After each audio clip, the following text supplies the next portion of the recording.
So on our mission to Mars, it's time to consider how are you going to break orbit? How are we going to get off of Earth and over to Mars? First, what is our challenge? Usually we think space like this. It's this really high up place far away with rockets serenely floating overhead. This isn't really accurate. Space is only about 60 miles away from us, which is about how far the south end of Kansas City is.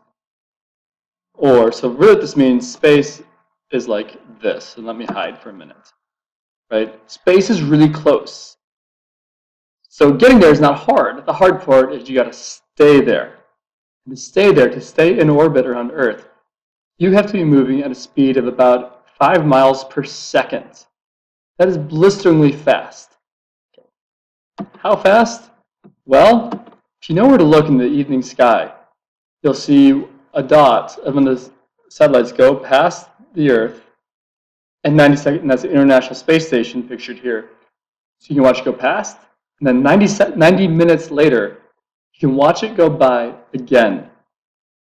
In 90 minutes, the International Space Station circles the entire Earth. That is how fast orbit is. Or another way to think about it. If we were to race the ISS, International Space Station, across a soccer pitch against a bullet fired from a gun, ready for this? By the time the bullet traveled 10 yards, the space station will have crossed the entire field. That is how fast orbit is. So escaping orbit is the central challenge of rocketry, well, at least from the Earth perspective. It takes an immense amount of fuel to get going that fast. Pictured here, this is the Saturn V rocket that took the Apollo missions to the moon. It's a gigantic rocket. So in order to break orbit, you need to be going about 7 miles per second. That's 25,000 miles per hour. And the larger the rocket, the more energy you need to break orbit, which means for every additional pound of mass, you have to add more fuel, which adds more mass. This is a problem. Right? The more mass, the more fuel. The more fuel you add, the more mass you add. It keeps kind of in this vicious circle. This is why when we watch the animation of the rover's landing on Mars, we have this giant bouncy airbaggy doohickey. Why? Because it would take too much fuel to get the fuel with the rover to land softly. And this might work with robots, okay, it's not the best, but it worked.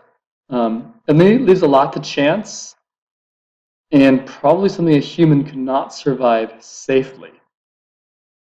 All right, so the Martian rovers used these airbags to kill the rest of their inertia they'd built up from an interstellar voyage. All right, so getting to orbit is hard. It takes a lot of momentum to get to orbit, which means a lot of fuel and some fancy design. So tomorrow we'll think about centrifugal force and how with enough momentum you can break orbit. It just takes a whole lot of fuel. See you guys tomorrow as we continue to explore the problem of orbits and as we plan out our mission to Mars.